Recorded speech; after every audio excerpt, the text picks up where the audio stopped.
Imagina essa situação. Você é um gestor de projetos, quer melhorar a performance do teu time e tua visão sobre o que está rolando, né, dentro dos projetos que você está tocando. Se depara com as duas metodologias mais conhecidas do mercado, Kanban e o Scrum, mas não sabe qual das duas vão se adaptar melhor ao teu tipo de projeto. Então essa é uma dúvida bastante comum, a gente vai bater um papo legal sobre isso, então fica no vídeo e participa com a gente. Olá, me chamo Edipo César e seja novamente bem-vindo ao canal da Diferencial TI. Hoje falaremos sobre, se não as duas principais, mas as mais utilizadas, eu acredito, metodologias de gestão de projetos, Kanban e Scrum. Quando a gente pesquisa sobre essas duas metodologias, a gente encontra muito ali o versus, né? O contra, né, entre elas duas, Kanban versus Scrum, e normalmente a gente sabe que não é assim, né, gente? O projeto ele vai se adequar ao tipo da metodologia, né? Seja ela Kanban ou Scrum, a depender da tua necessidade. E aí, para a gente bater um papo melhor sobre isso, nada melhor do que a gente colocar aqui alguns exemplos, né, de como essas duas metodologias elas funcionam, para você entender e ver se esse teu tipo de projeto, o método com que você faz a gestão de projeto e toca eles, se encaixa melhor entre esses dois tipos de metodologia. Então, dando início à explicação, primeiro falaremos sobre o Kanban, que é uma metodologia bem mais simples em comparado ao Scrum, onde ele tem como objetivo principal trazer visualização, tá, dos itens que estão em andamento ali dentro do teu quadro. O que é esse processo, né? Dentro desse quadro Kanban você tem etapas de execução, né? O que a gente chama de fluxo de trabalho, e é muito utilizado, por exemplo, aqui dentro do Jira, né? Porque ele personaliza o teu fluxo, o teu processo, a gente entende qual é o teu processo e documenta esse processo, né, em etapas dentro do quadro Kanban. Então, quando a gente faz a pesquisa, normalmente a gente encontra muito to do, doing e done, né? Esses três principais ali como colunas, né, dentro do quadro Kanban. Mas obviamente isso não é tão simples, né? O teu processo ele tem muitas outras etapas, e etapas complexas, etapas com travamento, etapas com variável, que só pessoas específicas podem passar por essa etapa, ou até mesmo etapa de aprovação, né? O item ele só de fato é concluído depois que é checado por alguém, né, por exemplo. Então você tem várias expertises ali dentro do teu fluxo que sai ali da simplicidade, né, do to do, o doing e o done. O Kanban ele tem esse ponto principal de visualização mesmo de tudo que está rolando dentro do teu fluxo contínuo, né, de entrega, trazendo com que esse fluxo contínuo, né, e essa priorização dessas atividades sejam feitas pelo time, né? Não tem uma pessoa responsável ali por fazer essa priorização, uma função dentro dessa metodologia que especifique, né, que uma pessoa é responsável por fazer a priorização do item. Normalmente é o time como um todo, né, inclusive o gestor, que faz essa priorização, essa organização e essa priorização das atividades, né?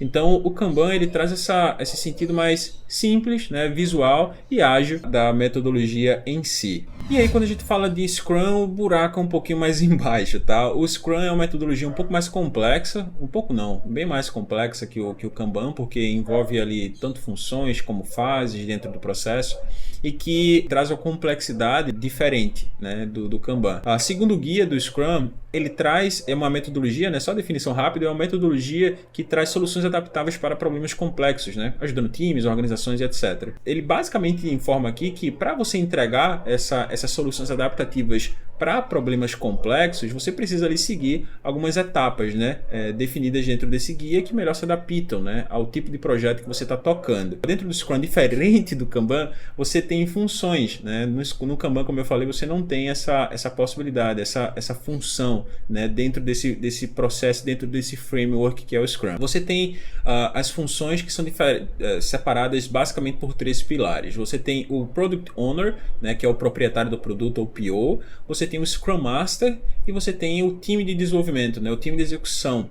Então é basicamente formado por esses três pilares. Basicamente a função, em resumo simples aqui, o PO é o cara que defende o cliente, é o cara que traduz a demanda, é o cara que explica qual é a meta de acordo com o que foi tratado junto ao cliente, para que o time de execução e junto com o Scrum Master que faz a organização, né, de todas as etapas, foquem, tá? Basicamente isso. E é de responsabilidade do Product Owner trazer essas informações no formato de histórias, tá? Normalmente, que são os Story Users, a complexidade dessas demandas, tá? É papel do PO trazer e deixar isso muito bem claro, tá, gente, dentro do backlog. Então, se o PO ele não está trazendo essas informações de um formato que não está claro o que é que precisa ser executado, ele precisa então ser cobrado para que isso seja feito de forma mais clara, tá? Para que no momento da organização da sprint, que são os eventos da sprint, que eu vou falar já, isso seja rápido de entendimento, né? E que a priorização ela seja feita de forma rápida também junto com o Scrum Master. Então o Scrum Master ele é responsável ele é puxado, tá, pelos dois ali, né? Ele entra em comunicação com tanto o PO quanto a equipe de desenvolvimento, porque ele é responsável junto ao PO de organização, né, dessas etapas de sprint. Ele é responsável por servir ali o backlog para que o PO ele traga essas informações mais claramente, né, para o time. Ele também facilita, né, com que o stakeholder do projeto, por exemplo, ele tenha uma maior colaboração, né, com o que está sendo tratado ali dentro do projeto. Ele facilita, ele garante que o backlog está muito bem explicado, né, no momento do sprint planning, junto com o time, né, para fazer ali a sprint. Que essa priorização ele esteja muito bem explicada, né? E obviamente, como eu falei, junto com o PO, ele é responsável por trazer e deixar junto com o PO esse backlog muito bem explicado, né? Só relembrando que o papel do PO ele é um papel muito importante, né? Porque ele vai deixar as atividades ali dentro do backlog muito bem explicadas e é de responsabilidade dele, tá? Deixar isso muito bem explicado. Se ele não está, cobre-os.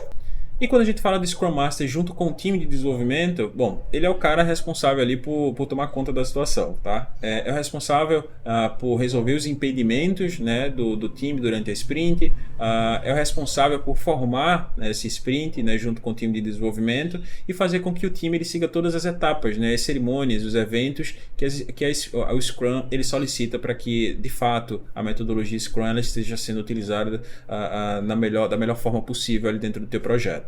E por último, nós temos os eventos, né, do Scrum.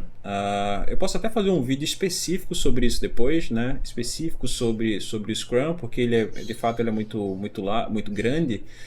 Mas aqui a gente só está dando uma pincelada, né, sobre os principais itens aqui, enxergando a diferença entre essas duas metodologias, beleza? E aí a gente tem os eventos do Scrum, né, que são basicamente ali a sprint, onde você tem o planejamento da tua sprint.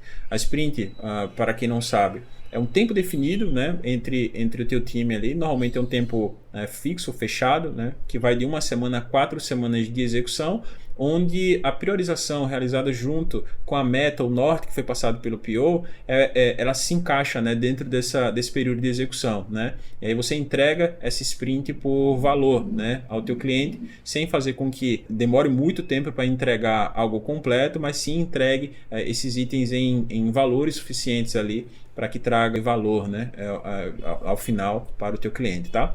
Então, você tem um planejamento da sprint, que é onde você, junto com o time de desenvolvimento e o Scrum Master, né, depois que conversou com o PO e tudo mais, que já priorizou as atividades, você faz a organização dessa sprint. A organização da sprint, ela normalmente ela inclui ali as estimativas, que variam entre story points e estimativa de hora, né? E aí vai depender do tipo de projeto também. E dentro da organização da sprint, você vai fazer ali uma pergunta básica, né? Qual é o valor dessa sprint, né? O que é que eu vou entregar de valor a essa sprint? Faz a organização e dá o início, né, à execução dessa sprint, né, com o teu objetivo, né, fechado, para que ao final você tenha ali as informações para as próximas etapas, né?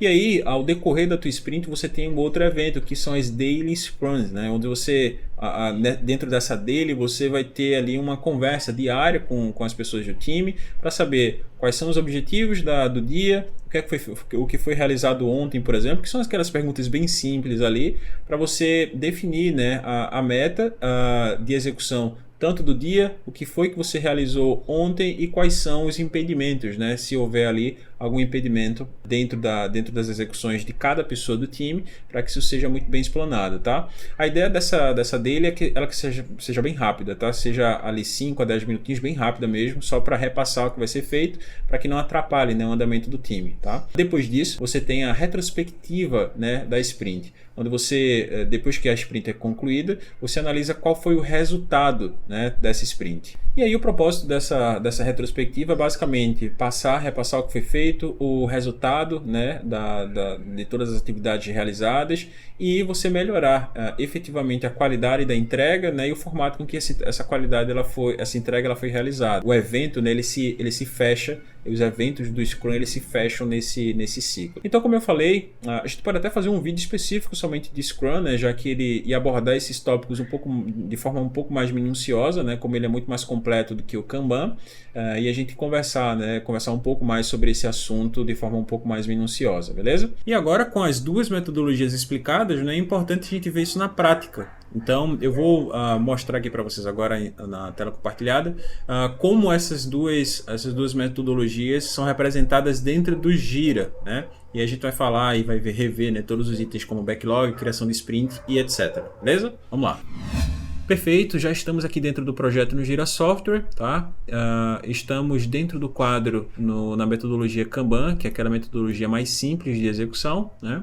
Onde, como a gente havia conversado, nós temos aqui uma metodologia visual, né? Então aqui nós podemos criar todos os cards que a gente precisa dentro desse projeto. Criar só um outro card aqui de exemplo. Teste de vídeo, tá? Onde dentro desse card, né, nós trabalhamos com as colunas. Nesse exemplo, né, não é aquelas colunas de 3 itens, né, mas temos aqui para fazer, em execução, bloqueado, fechado em produção, né, e podemos então trabalhar com a visualização dos cards e as etapas, né, em que esses cards estão sendo executados aqui. Como eu falei, né, dentro do Kanban nós temos a preocupação da limitação, né, do trabalho em andamento. Nesse caso aqui, como vocês podem ver, eu posso limitar dentro dos quadros, né, a quantidade de itens em execução, né, ou melhor, não só em execução, mas dentro de cada coluna aqui, para que a coluna, né, caso passe da numeração que eu passei, fique em vermelho, né, registrando que esse número está acima daquilo que a minha equipe ela deveria, né, ou tocar, né, que é o trabalho em andamento em execução, ou qualquer outro status, tá? Assim como eu falei, dentro do Jira nós temos várias possibilidades, tá? Dentre uma delas a gente fazer então as segmentações, né? Os bloqueios tanto pelo fluxo de trabalho, né? Ou a gente só segmentar que cada item ele precisa, por exemplo, passar por um status definidos aqui. Um exemplo, né? Eu não consigo jogar por exemplo, deixa eu só colocar aqui esse item. Eu não consigo jogar ele de execução para em produção, por exemplo, sem passar pelo item de fechado, né? A gente consegue fazer esse tipo de bloqueio e vários outros, tá? Vários outros métodos de validadores e condicionais dentro do fluxo de trabalho, tá bom? Então o Jira, trazendo o Kanban aqui, né? Um Kanban eletrônico, ele traz para você aqui várias possibilidades, né? De automações e bloqueios dentro do teu processo. Quando a gente fala, e aí a gente vai passar agora aqui para o Scrum. Quando a gente fala de Scrum, a gente tem todos os elementos, né, que a gente conversou no vídeo. Então, nós temos aqui o backlog, né, onde o PO é dentro dos produtos, ou melhor, desculpa, dentro dos projetos, né, tocados pelo time. E ele consegue vir aqui dentro do app com um projeto de implantação e adicionar o item, né? Por exemplo, ele escolher aqui que tipo de item é, nesse meu caso é uma história, e aqui ele informar como o usuário precisa realizar ação X, tá? E criar toda a história de usuário, né, pertencente, né, à documentação, né, que ele obteve do cliente, né, com relação à necessidade, e documentar todas as etapas, né, de execução dentro dessa história, né?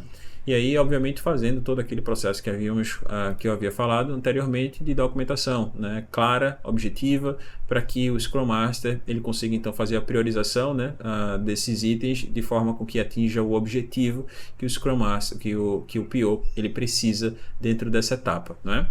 Beleza? Com os itens definidos aqui pelo PO, todos os itens levantados, todas as histórias definidas.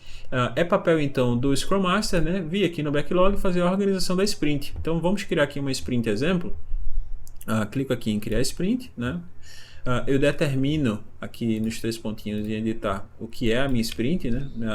No Sprint Planner você vai determinar, algumas equipes simplesmente botam sprint 1, sprint 2, 3, 4 e vai seguindo, né? Determino o tempo da minha sprint, então vou colocar aqui do dia 19 até o dia 24, beleza? determinar uma semana, então aqui de sprint, tá? Dia 19 até o dia 24, ou melhor, até o dia 26. E atualizo. Fechado? Então já determinei aqui o nome da minha sprint e também de quando a quando, né? Do início ao fim dessa execução. E aí é um momento legal que você vai, junto com o teu time, fazer aquele planejamento da sprint, né? Então tudo que está no backlog, ele vai subir para o planejamento da tua sprint, né? Então você vai determinar todos os itens que vão subir aqui para a sprint, determinar, se você desejar, os responsáveis já de cara aqui já dos itens, né, de cara. Então vou atribuir aqui o Thiago Paladino, por exemplo, a essa atividade. E eu vou colocar a estimativa, né? Como a gente falou lá atrás, temos a estimativa de tempo e também a estimativa de story point, né? A estimativa em story point aqui dessa atividade, né? E aí, lembrando lá, né? Você tem os gráficos, o gráfico de Fibonacci aqui para pegar a numeração. E aí eu vou colocar, deixa eu ver aqui se o campo está disponível. Não, acho que não está. Não está. Beleza, nesse exemplo aqui o campo do story point ele não está disponível na tela aqui do Gira, tá? Mas o correto aqui então é você realizar, né, essa ação colocando o valor do story point. Nesse caso aqui eu estou com o campo de estimativa de horas apenas, né? Então, sem o story point. Mas aí você determina, né, os story points de todas as atividades para determinar a dificuldade e você saber quantos pontos você e a sua equipe, né, realiza por sprint, beleza? E depois disso é só iniciar, né? Nesse meu caso ele vai me informar aqui, né, que essas duas atividades não possuem tempo de estimativa inserido e por esse motivo aqui está representando um erro, né? Mas nesse caso, no caso de vocês, com as estimativas de todas as atividades, isso não vai acontecer, beleza? E depois disso, só clicar em iniciar. Legal? Clicou em iniciar, ele já joga você para o quadro de sprint ativo. Olha só que legal, trazendo todos os itens, né, por coluna, né? Essa visão aqui é praticamente a mesma do quadro Kanban, né? A diferença é que você, como eu citei, não é uma entrega contínua, né? Você está trabalhando por sprints, por ciclos de execução e consequentemente de aprendizado. E aí você foca, né, todas as ações dentro das atividades da sprint, beleza? Então não se esqueça de deixar o like no vídeo. O vídeo ele é muito bem pensado para vocês, tá? E quando você deixa o like ajuda a disseminar esse conteúdo para mais pessoas interessadas. Espero que você tenha gostado do conteúdo e também, por favor, colabore aqui nos comentários. Se tiver qualquer dúvida com relação a esse assunto, deixe aqui, né, a sua pergunta, a sua sugestão de vídeo também, que a gente vai analisar e deixar essas informações para vocês, né? E espero que tenha concluído, né, esse objetivo. Abraço e até a próxima.